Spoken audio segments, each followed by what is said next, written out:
It is currently windy outside, raining, and by wind, I mean something out of a nightmare. Are my plants going to live? I don't know. It doesn't matter though, because we're going to look at soil to make me feel better. Your soil specifically to make me feel better about my life. And I'm going to tell you guys what you have, what you can do with it, and all that fun stuff. And we do only healthy doses of this when we know the garden is going to go downhill. Okay, so if you guys did not know, we Geek Crew folk have a Facebook channel, whatever, group where we sit and converse about all things plants. And in that group, everyone is their own garden scientist. And by that, I mean nobody, 0 humans are allowed to say anything is stupid, that what they experimented with was wrong, or what they think happened is incorrect. The moment I see anyone who's just going through everyone's comments correcting people, bye-bye. Be your own garden scientist. Do crazy shit. I mean, if you want to water a plant with wine to see what happens, be my guest. Although that is alcohol abuse, so that's party foul here in the Geek Crew family. Just saying. So the first soil up for discussion is from my friend who I went to university with, and guess what? She also is a soil science individual. So, la-di-da. Now, I'm going to put my phone on airplane mode, otherwise my family is just going to keep messaging because they're messaging about my sister's dogs that my dad is babysitting. You can see some interesting soil there. Now, she didn't know what it was. And then she sent it to me. That's why I jokingly said, did you taste it? Which isn't really like a joke, because that actually is something that soil scientists do, is they taste and or smell, because it gives a good indication of what the heck's going on with your soil. Soil, if you did not know, should never smell pungent at all. It should never smell sour. It should never smell bitter. It should never smell sweet. It should smell like earth, like really fresh earth. And that's an indication that everything's good and well. Now, I, honest to goodness, thought she was joking when she sent me this, because it, to me, like the one on the top looks like a hunk of metal, in my opinion. It's obviously soil. But initially I was like, is that metal? Like, I'm so confused.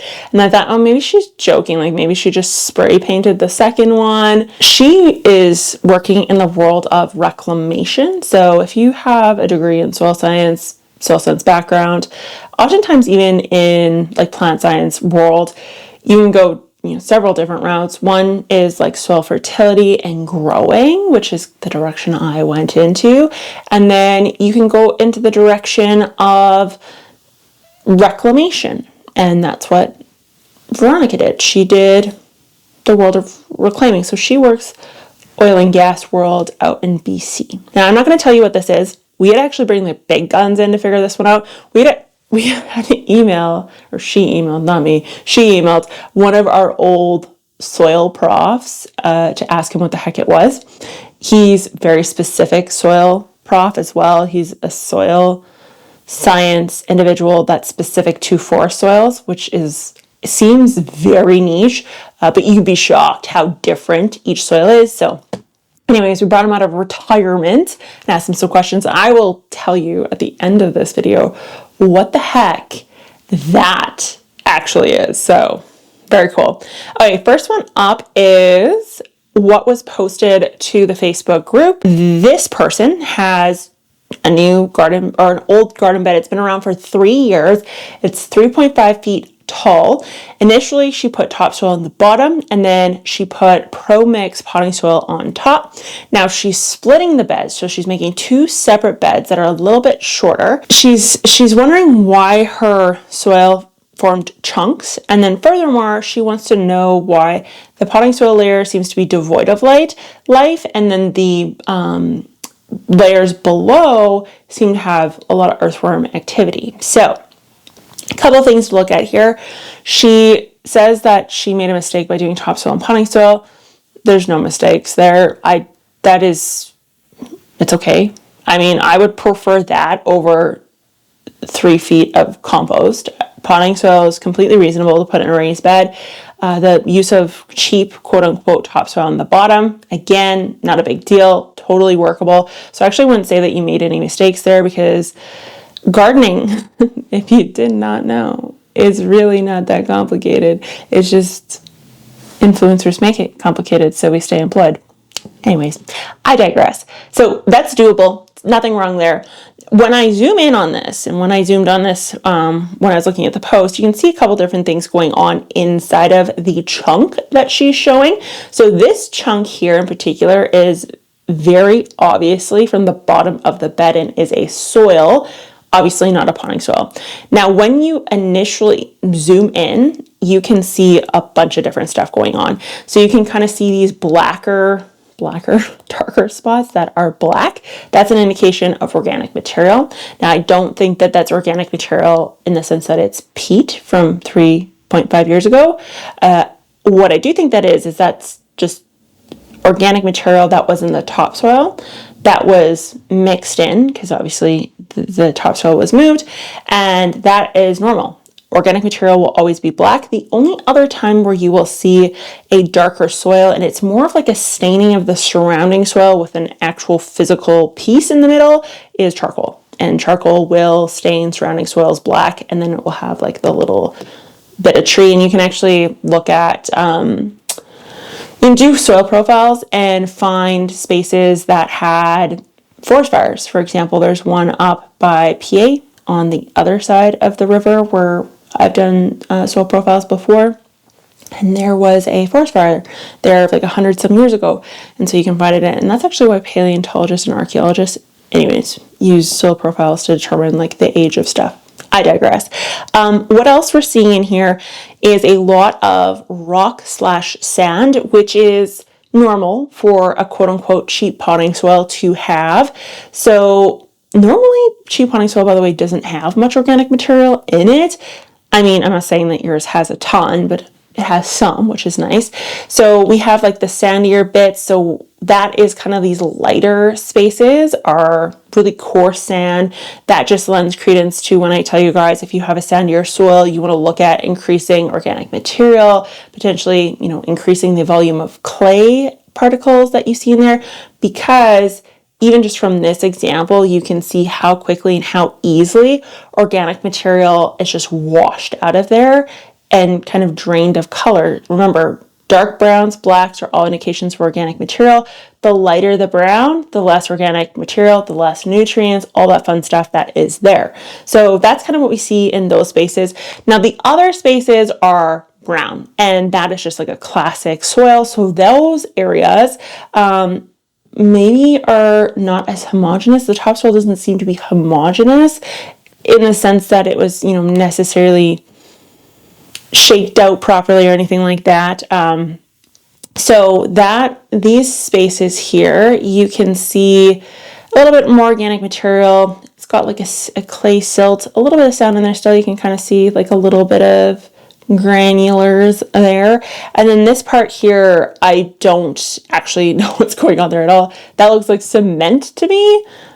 Did she put on a wet cement? I don't know. That is, that is weird. I was looking at that. I was like, I have no idea what's going on in that space. That may be the interface between what was the old soil that she placed a raised bed on and then the top. So, and then this stuff up here, you can see again, like fibers, and that is obviously peat in that space. So by no means is that a bad soil. The aggregation is what soil does.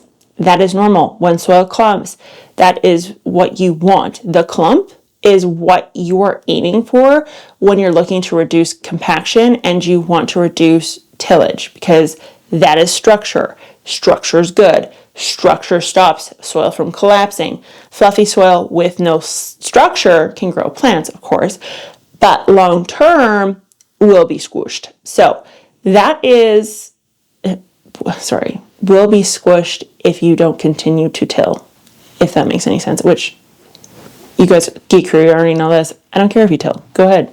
No skin off my back. I do it. So this here is aggregation. Aggregation is good. People always say like, oh, it's compaction, it's bad soil, it's dead soil, it's dirt. It's not. That's what soil's supposed to do. So that, honest to goodness, it's fine. I wouldn't get stressed about that at all. The question of microbe activity, particularly macrofauna, in the case of worms, is what she's specifically asking for here. The worms also like the structure. So they like the fact that they can tunnel through those spaces without it collapsing on them, obviously pressure, that sort of thing. They also are very likely eating that organic material that was somehow mixed into that topsoil. It's kind of little black spaces, that's what they're feeding on. And the moisture holding capacity probably is relatively high in that bottom layer, particularly because I would assume that there had been a perched water table. So depending on how high she had her topsoil on the bottom, there's two things that were going on there. So she'd water her potting soil. There would be a perched water table between the interface of the potting soil and the topsoil. And then she likely had a raised bed on top of something, I would say, unless it's free floating, which, I mean, today's day and age, technology, never know. That area would have also an interface where there'd be a perched water table. So I suspect that that topsoil layer is pretty darn moist a lot of the time, particularly in the beginning of the season, which is when she's digging this out, which is why little wormy friends are hanging out in there. It's not that they don't hang out in the potting soil, it's just if they had a preference, that's where they're gonna go. And this is also why when I say, for example, with the reusing potting soil video, I always say, listen, you can reuse the potting soil, but I rely and use synthetics because that is what you need. Like the potting soils are just kind of devoid of microbe activity. So that's why I use synthetics. And that just kind of proves my point a little bit to an extent. I mean, I could also just be throwing arbitrary statements out that mean nothing. Anyways. Okay, next one is David. So David watched the video that I did few months back on soil types. So I go into soil profile, soil types, why they matter, what they are, all that fun stuff. And he said that he's got a red clay. So this is more of a statement. David's asking for absolute zero input from me. David, I'm going to give you my input. And by input, I'm just going to teach people why your soil looks that way. And that's it. But anyways, so there's a couple things. The reason why we know it's a clay, and despite the fact that David told us, is you can see these kind of strike marks in the back where it almost looks like a pot, like a clay pot would if you were to wipe it. So that's a great indication of clay. If you can mold it, sculpt it, and it stays together when it dries, it's really, really heavy clay. This isn't pure clay by any stretch of the imagination. It's it's a loam on the clay side, pretty far onto the clay side, if you ask me. Now, a couple things here is you'll notice his soil profile. He's got a spade's depth. And one thing is there's no defined A horizon and then a transition into a B horizon. Now, I'm not saying that A horizons can't be that deep. They can obviously be that deep. But what I will say is that this soil, to me, looks like something that has been tilled at some point. Now, I'm not saying David tilled it. I'm saying that someone at some point somewhere either brought that soil in and put it there, or they tilled it and cultivated it. And so it's just something to think about, is that was cultivated at one point. Obviously, it did serve a purpose for somebody. So, and there's not like a ton of organic, so there's like the grass, and then you can see there's not like a ton of organic material buildup. The LFH layer is not that thick, which again, to me, is like, okay, that's not a natural ecosystem, unless if there was a fire there. If there was a fire, but I don't see, like you'd see kind of like the charcoal burn, usually, generally speaking, somewhere in there, and I don't see any kind of dark layers. But yeah, that's a clay soil. The lack of horizons, the really red color, it's just indicating really low organic material. It's indicating that it has been tilled at some point. Absolutely nothing wrong with that. If I was gardening in this space, I would incorporate more organics, in particular like a compost or a peat, and you'd be off to the races. I would also till that soil in like 99.9% of the cases. So Emma had sent me this on Instagram, but then I posted in the Facebook group asking for people's soil photos so I could do this video. And Emma reposted this video in the Facebook group. So she is starting her first in-ground garden, and this is her first hand soil test. And it seems to fit my description of what a loam is, but she's not 100%. The space in which I'm planting is where the old homeowners used to grow their vegetable garden years ago.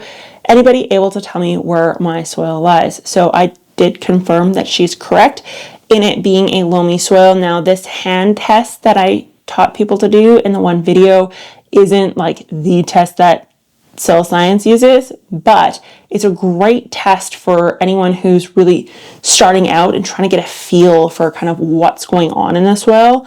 So all you do is take a little bit of soil, run your hand under the sink, kind of make like a mud patty on your hand, and then all you're going to do, because your palms of your hands are so sensitive, you're just going to rub your finger on it, and you're going to be able to feel grittiness, you're going to be able to feel stickiness, you'll be able to go see if they're sticky, or you'll be able to feel slime, kind of a slimy feel. These are all soil types essentially mixed into one. Now, if it's one type entirely, which is probably pretty rare, that is what that is. Most cases, you can have a mix. You can have a mix of a little bit of everything. And a loam is a mix of a little bit of everything, which is the perfect soil. So that is how you tell what that is. She's 110% correct there. Now, it's a little bit low in organic material. That, again, doesn't mean much other than the fact that this person that gardened in the space before may not have added like manures or compost or peats in a while, leaf litter, whatever the case is, which is fine. The only reason I say hasn't added it in a while is because it does have clay and silt and not a ton of sand in it. And if it had sand and it was that color, I'd be like, wow, good job.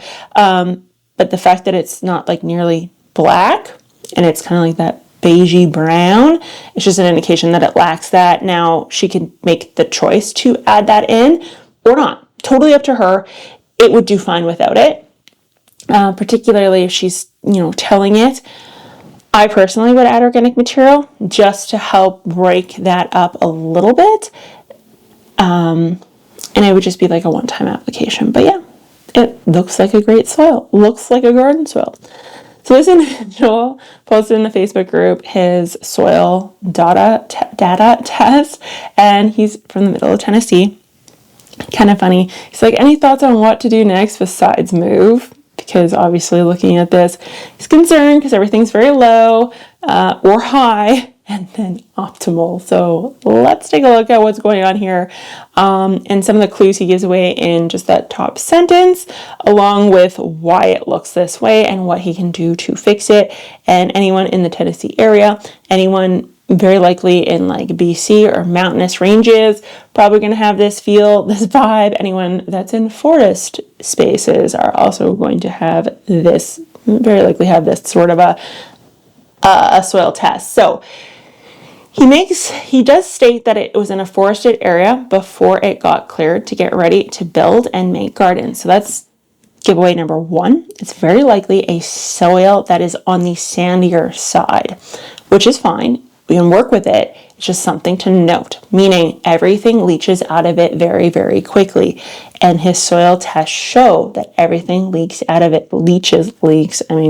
Ultimately leaches out very, very quickly. The two things that are high are manganese and iron, which, by the way, those two together very often, when they're high, they'll be high together, so long as you didn't use like a micronutrient fertilizer. That is very likely due to his parent material in that space being high naturally in iron and manganese, which is perfectly fine. It being high doesn't really mean much other than you just need to watch your pH, because those two, because they're micronutrients, can become toxic if it lands in a pH range that makes those very bioavailable to specific plants. So that is something to watch. Now, his pH isn't 4.85, so I'm sorry, all you're going to be able to grow there is blueberries and hydrangeas. Joking. He just needs to raise it up. Good news is that that's not hard to do. The harder one is actually to bring pH down. That is workable. So what does not have, his parent material does not have calcium carbonate, aka is not made of limestone. And that is why his pH is so darn low. And the other indicator, and why I can say that with such confidence, is that his calcium and his magnesium are also incredibly freaking low. So that's what's going on there. Now, combine that with the fact that it's a sandy soil, and your nitrogen, phosphorus, potassium, and sulfur are also low because they're mobile. They're going to move out of the soil profile pretty darn quick. Not all of them are mobile, but you know what I'm saying. And then, so if you didn't know, NPK is like the macronutrients. Then we have secondary macronutrients. And macro isn't referencing the size of the molecule or like the chemical format of it. The element, it's not referencing the element size. It's not referencing the element size in its bioavailable form. What it's referencing is how much the plant needs. So if we do a biomass sampling, we're going to find a lot of nitrogen compared to iron, for example. Now, NPK we're very familiar with. S is actually the fourth. It's a secondary macro, don't get me wrong, but more and more you're starting to see, particularly in the agricultural world, you're starting to see 4 digits. So NPK, and every time you see a fourth number, it is S, and that is sulfur. So if you are growing cabbage, broccoli, Brussels sprouts, kales, onions, garlics, all that sort of stuff, those are sulfur heavy crops. The reason why farmers use it in kind of my area is because of mustard and canola. Those are ones that you usually will apply sulfur with, and they're low here, which we just need to bump it up. Now, if we bump up by putting fertilizer on, and even the zinc, the copper, the boron, even if you use a micronutrient, what will happen is it'll just wash out of the system again because you have a sandier soil. So what I would do in this case is I would get dolomite lime. You want to do this for cheap, go to like a local hardware store and get chalk. It's literally the lines that they use on like baseball diamonds and soccer fields and all that sort of stuff. That is lime, just cheap garden lime. The garden lime you buy is just in fancier packaging, and it says garden on the front, but it's the same thing. So you can incorporate that, and then I would also incorporate some sort of organic material, leaf mold, compost, peat, manure, you name it. I would incorporate something like that just to help increase your cation exchange capacity, your ability to hold moisture, and just reduce the potential of washing away. And then after I've done that, I would not till that soil ever again. You won't need to. It's too sandy. So stop pulverizing it if you've been doing that. And again, I don't judge if you do that. My recommendation to succeed with this garden is not to. And then I would add mulch every year, and whenever possible, let that build up, and eventually you're going to get a really nice LFH layer, and that leaf litter layer is going to benefit you in so many different ways, which is going to be very important with that soil type that you're working with. I would not add a micronutrient. Micronutrients can go south incredibly quickly. What I would use is just manure and compost, and that naturally will slowly increase that without the danger. I very rarely, if ever, recommend a micronutrient fertilizer because that can turn bad real quick. So that is what I would do with that one. Okay, next one is Frankie. Just finished building a new greenhouse in Golden, BC. We're going to need a mountain load of soil. The soil on the homestead is mineral and nutrient dense, but very rocky. So there's a whole lot of screening going on. Can't wait to get this gorgeous stuff planted up. So this is, again, not that they're not asking for my opinion. They just posted on the Facebook. So first off, they took out all the big rocks. So that immediately, naturally, is just going to increase nutrient holding capacity, your water holding capacity, and just your soil structure in general. Just removing those big giant pebbles. Perfect. Well done. Secondly, they have their kind of sandier soil in there. You can see it kind of in the person's hands, and that is low in organic material. It's kind of like that beigey brown. When possible, we want to try to bump that up, and it looks like they're bumping it up with this giant pile of black gold, which means I would do, I don't know what this is, to be honest. I don't know. They never said what that is. I'm not sure. It looks like a triple mix blend already, to be honest. It looks like it has, it looks like it has soil in it, but I would hazard a guess at that being triple blend. If that's the case, just friggin' mix her up, bud. She's good. Get her done. Okay, next one. Michael Norris. Result of his first soil test. Okay, fair to say I picked a spot not so great to start my forest project, but honestly, that was kind of the point. Not only am I going to grow trees for a windbreak, but I'm also going to restore the natural prairie pine around me. Can I hire you for your 1-hour consultation? I feel so awkward, like charging anything for this sort of stuff. It's like, I don't know why. I feel icky about it. I will do something. So many of you are asking for it. I just don't know what it is yet. I don't know if it's going to be like a course or if it would be like a one-on-one. I don't know. It just makes me feel icky. And you guys are like, no, do it. And I'm like, ew. Okay, anyways. So they have a soil test that was done at the 026 and Meadow Zone 1, dryland. Test package SF2 report. Lab IDs. Okay, so macros, nitrogen, sodium. I'm assuming he didn't get his micronutrients tested. The pack he got didn't have that because that would have some value if he did. Okay, organic materials 3.1%, estimated end release 35, pH is a little bit high, but you know what? I can work with that. Lime required 0 because the pH is already so high. Base saturation, calcium, magnesium. Cation exchange capacity 20.1. Yeah, you know what? That's not horrible. That's fine. You just got to sand your soil. So because he has a sand your soil, nitrogen is the lowest, and you're always going to see that because nitrogen very quickly is washed out of a system. It is gone like that whenever there's moisture. So, and oftentimes forests are kind of, it sounds weird, but rainforest is actually what portions of the boreal forest are even classified because just the volume of rain. And if you guys watched my video that I did on the major soil groups for Canada, you'll notice that like the boreal forest section has like a really high level of precipitation. That's pretty normal. So you know what? That is doable. Trees are, he's doing a windbreak here, so trees are, they're meant to kind of take on this sort of an environment. Obviously, more cultivated fruit trees and that sort of thing, maybe not so much. But these guys, I mean, I wouldn't be, you mean in the shade. Incorporate some organic material.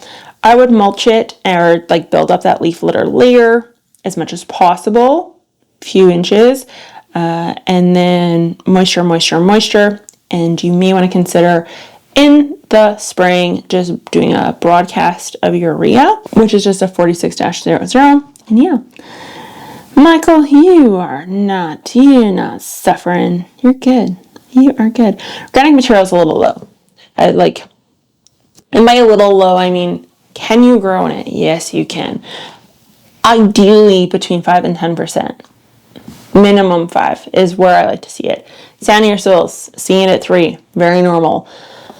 I would just incorporate organic material if possible. I mean, if we're talking a whole freaking wind belt of trees, maybe not so possible. Actually, I'm doing a video with Nate on planting trees on his channel. My goodness, that man. Anyways, if you want to see me torture someone, that's a video to watch. Okay, Marina measured soil pH was no easy feat. I tried 2 digital thermometers, but the measurements were way off. Next, I got indicator strips. Now the root farm pH solution. Measuring requires additional. What am I supposed to do to be neutral at 7 pH? Right? Apparently not. 2 brands I got were acidic, which is on the end. The Jiffy seedling mix turned out to be super acidic, pH less than 5. I think it might be the reason my tea leaves. How to remedy an acidic soil mix. How do I measure pH accurately if your distilled water? Okay, distilled water 1, distilled water 2. Distilled water 1 is just the distilled water 1 indicates.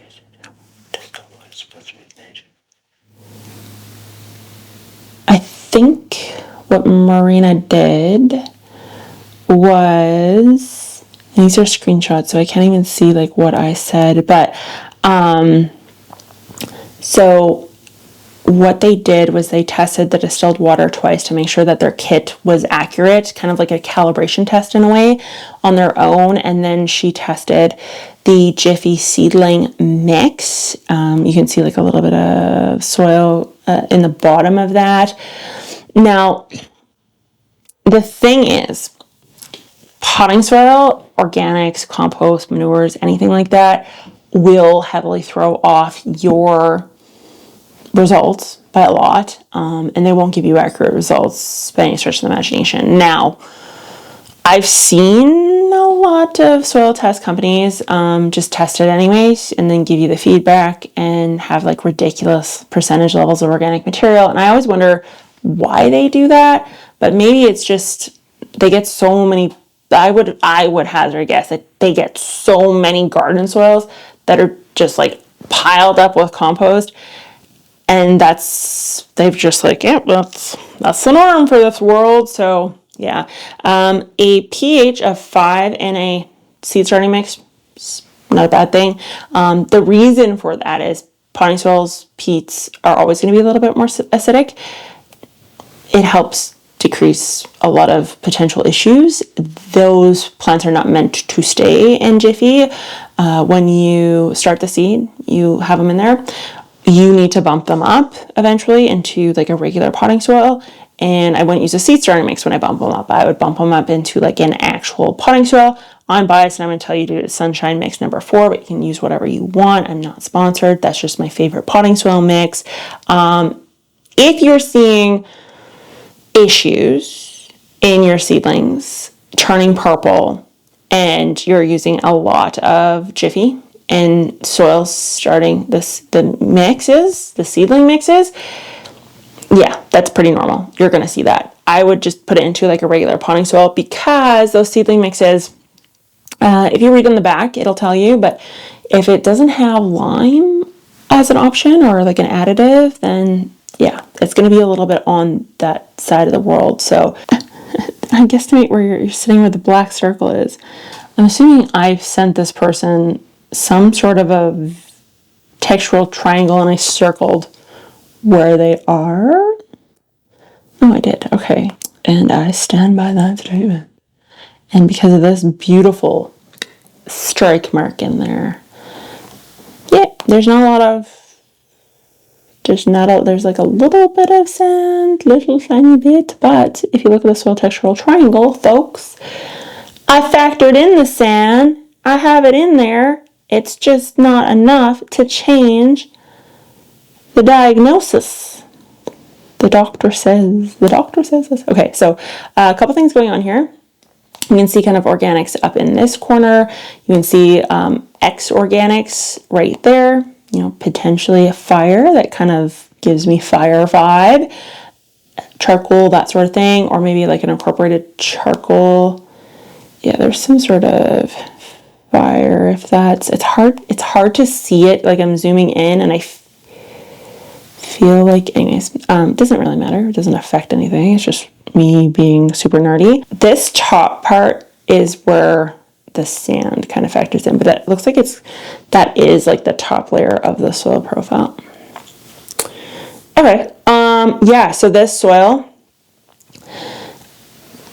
don't walk on it when it's wet. If you can, till it and put in some organic material. And then this soil in particular, mulch within an inch of its freaking life. And yeah, that's about it. That's a doable soil. You can garden in that, no problem. Yeah, incorporate some organics, mulch, and then I do say for root vegetables, give it a small lift mid-season. You don't have to do this if you don't want to, but all I'm referencing there is like a pitchfork or a broad fork away from the root vegetables, not on the root vegetables, away from the root vegetables, and give it like a little pull, little lift, just kind of like pop it a little bit, and yeah, that'll work. It'll take a bit of time before it's like perfect, but workable, doable, just do it. Like Nike says. Okay, so this person has a hori knife. Let's snoop their hori knife. Oopsies. This person posted anonymously.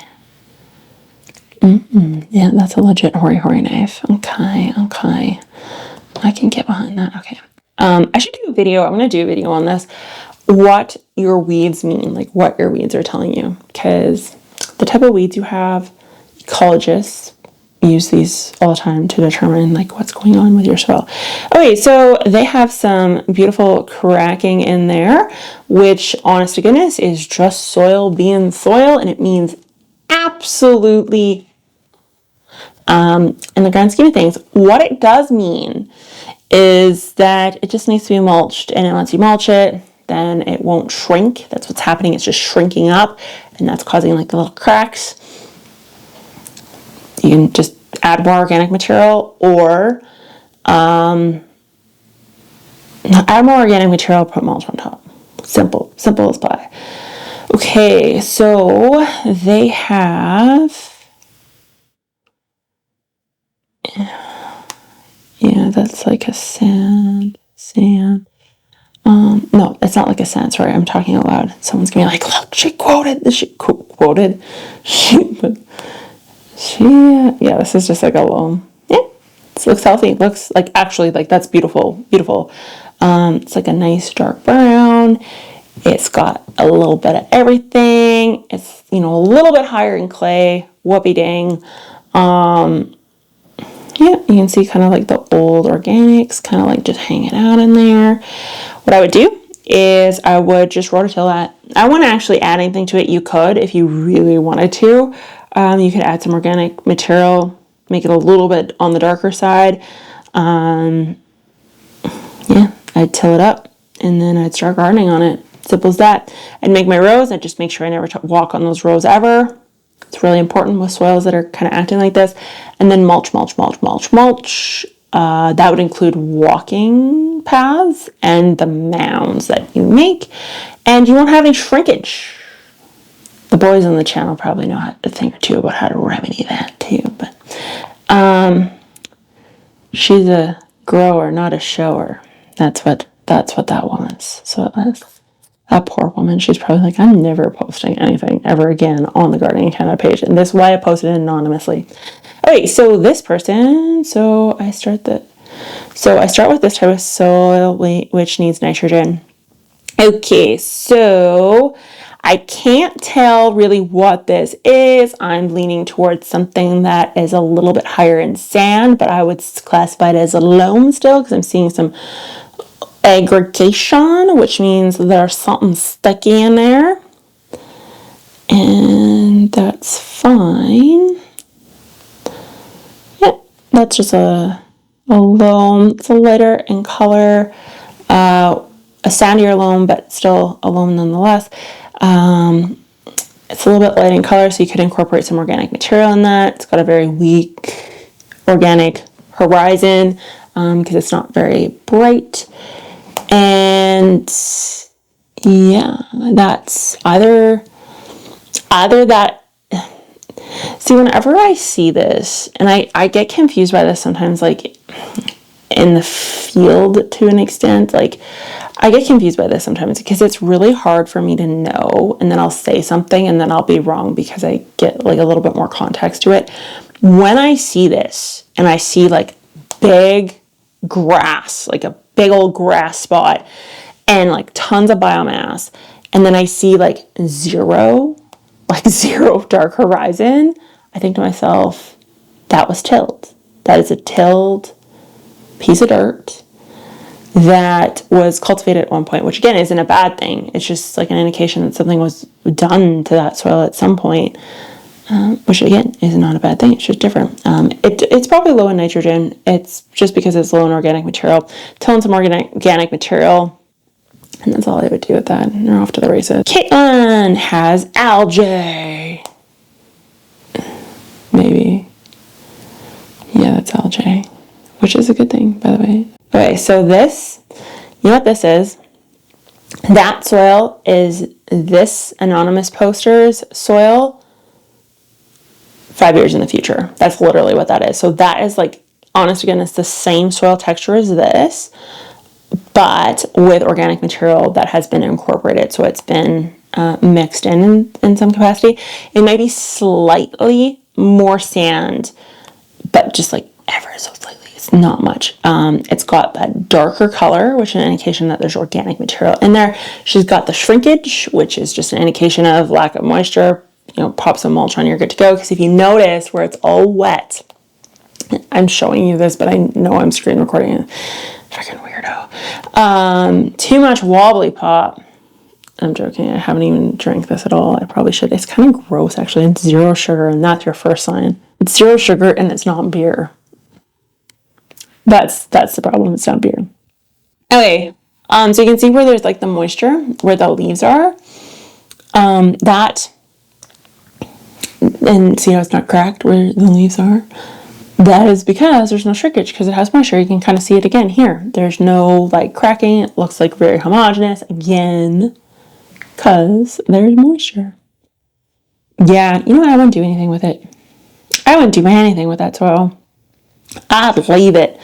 I don't know what she's doing there, actually. I don't know what she's growing there, but I wouldn't even till it, I think. Tell me what you're doing there, and then I might change that analysis. But I wouldn't till it. I wouldn't do anything to that. The only thing I would do is I'd plant into it, and then I'd mulch the bejeebus out of it. And like, it's so funny because people would look at this and they'd be like, oh yeah, that's dirt. It's useless. But it's actually very, very healthy. The algae, like this right here, that is a sign of a healthy soil. That's a good thing. Healthy soil has algae. Oddly enough. I know, it's weird. Okay, so this is the one I think I asked for more photos of because it was really hard for me to see kind of like what was going on here. I couldn't tell like depth perception wise what was happening. So there's a few things happening here. She's got clumps of clay. So you can see these like really clay parts. And then you can see obviously, you know, clay silt spaces where you can see like a shovel strike a little bit more in some of these spaces. I'll talk about what those are here in a little bit. And then you see kind of like all this crumbly stuff. And then you see this up here. So a couple things. The top layer is very sandy, very, very sandy, and it's dark. So this is a sandy loam, higher on the sandy side. This is that layer I was talking about on those other photos that I was looking for, like a dark organic A horizon. That's what that is, because that is just like slumped down, but that was, I can guarantee you, that was where the roots were. Well, yeah, obviously there's roots there, actually, duh. Yeah, so that's your A horizon. This isn't the A horizon. This here is just like wet soil, because it would be like, not uniform, but you know what I mean? Like it would be dark across. So indication of high organic material in an otherwise sandy loam soil, which is good. Now, this is a little bit low in organic material. I'd probably pump a little bit more into it. It's got these weird little clay blotches, which, to be honest, is, I don't know how deep she dug. So it's really hard for me to see what Ivy has going on here. But I would hazard a guess that this has been tilled, because that's the only way you'd really end up with like these pockets of clay. But this top material makes me think that it was gardened at some point, or that there was organic material kind of put on top at some point in some capacity, because it's very rare that a tilled soil would have a massive horizon. It doesn't have a horizon, so it's just weird that this section here is there. But the clay clumps are odd. And again, this is hard to tell because it's just hard to tell because it's a photo. She got lots of stuff going on. Regardless, it doesn't matter what the history for it was. What matters is that you incorporate organic material in this. You're going to be low in nitrogen, phosphorus, potassium, and sulfur. Very likely that you're low in calcium and magnesium, because this doesn't come across to me as any sort of limestone-based product. No calcium carbonate, whatever. Add organic material, till it in to a reasonable depth, mulch, and then you are going to need to just make sure you keep up with fertilizing every single year. Ideally with a synthetic. If you're anti-synthetic, totally get it. Then I would just, make sure you're always putting top dressing with compost or manures or whatever the case is, because that is really light in color and a very weird soil. Weird. I need more context, and then I would know more. Okay, this one. Let's get back to this. So Veronica, I have this chat open. Okay, so I went on to ask her like more history about this, and I was like, was it wet here? Has it oxidized? Like, what's gone on? Because it's very obviously like a high accumulation of some sort of mineral substance. So my initial thought was oxidization. So if you did not know, an anaerobic soil profile that's got a lot of water in it, over time will turn colors. It'll mottle. So you can get like blues and grays in that space, which is an indication of lack of oxygen. Or you can get reds and oranges and that sort of thing are indication of same thing, water at some point, but that has come and gone, not sat there. Like the black and the blue, the blue and the gray is an indication of sitting water. The red and orange is like an indication of there being some sort of water there, but that it ebbs and flows over time. So she emailed a professor that's been retired for a little bit of time, and a couple things. So remember when I said that it was a piece of metal? I was like, that's a hunk of metal. Like what that's a joke, right? Like that's a hunk of metal. And then this, I was like, that looks weird, because it's very odd for soil to even like clump like this is weird. That is weird. And then the orange is like really weird. So when I said that this is a rock, metal, whatever, at the beginning of this video, go away. Yeah. So essentially what the professor came back to say was, very cool rock you have there. So meaning he also thought how bizarre that it is soil that looks like a rock. Goes on to say that he has seen that before in forest soils that get very hot, very, very hot, or any soil for that matter that gets very hot, can fuse together. So if you've seen lightning tubes, that's actually from lightning hitting soil, fuses together, kind of makes like this weird underground structure. That is what that is, but from potentially forest fires. So it got so hot at some point, there was a forest fire that went through there, which makes sense based on where she lives and like the industry she works in. So it got really hot at some point, and that area had very high iron, or higher iron. So that's where the red came from. The fused block is from high heats. And then that other section that's kind of got like that mottled look, it would have been separated, like pulled away. Like she would have pulled it away when she was digging, and then it just kind of like ripped, or didn't rip, but it just aggregated on its own. So you saw one half the aggregation. I'm assuming the other half the aggregation is somewhere in the ground still, and it probably had like that orange kind of weird look too, but again, very hard, very aggregated, very solid. What he goes on to say is that either A, if there's more of that soil fused and orange in and around that area, then at some point there was a big old forest fire there. some way, somehow, and it got very hot. It was like probably the center of the eye of the storm type thing. And then if it's not that was the only one that was there, he said it's very likely that it was brought from somewhere that came from really high heat and then was moved over into that space. And that actually just reminds me, because I actually have, I'll try to, if I find it, I'll put it on the screen, but I actually have from him like a field thing that we did with him.